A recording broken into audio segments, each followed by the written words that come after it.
पळत पुढच्या बातमीकडे, पदाचा राजीनामा देऊनही माजी मंत्री धनंजय मुंडे यांनी आपला शासकीय बंगला सोडलेला नाही। हा बंगला आता नवीन नियुक्त मंत्री छगन भुजबळ यांना देण्यात आलाय। धनंजय मुंडे यांचं खातं, कार्यालय आणि आता बंगला सुद्धा भुजबळ यांच्या नावे करण्यात आलाय आणि याचाच आढावा घेतलाय आमच्या प्रतिनिधी जुई जाधव यांनी।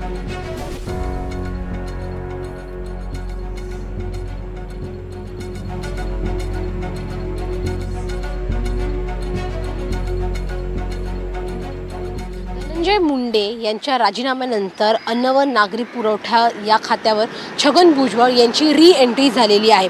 कारण का एकनाथ शिंदे मुख्यमंत्री असताना हे खातं त्यांच्याकडे होतं।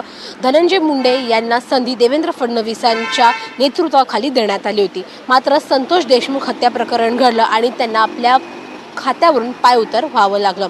मात्र आता छगन भुजबळ यांची री एंट्री पुन्हा एकदा त्यांच्या खात्यावर झालेली आहे आणि जो सातपुडा बंगला आहे, जो याआधी धनंजय मुंडेंचा होता, तो बंगला छगन भुजबळ यांना देण्यात आला आहे। हा बंगला आपण ते पाहतो, इथून आतमध्ये हा बंगला आहे, मात्र इथे आपण पाहतोय की बाहेर पोलीस बसलेले आहेत। धनंजय मुंडे यांना हा बंगला खरं तर राजीनामा दिल्यानंतर 15 दिवसात खाली करणं अपेक्षित होतं, मात्र अजूनही हा बंगला खाली करण्यात आलेला नाही। छगन भुजबळ यांना केवळ हा बंगलाच नाही तर त्यांचं जे कार्यालय आहे मंत्रालयातलं ते देखील दिलं गेलं आहे।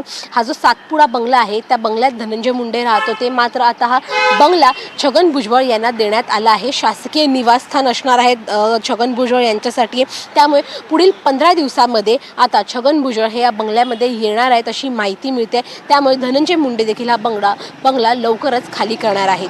व्हिडिओ जर्नलिस्ट गौरव नाईकसह जुई जाधव, NDTV मराठी, मुंबई।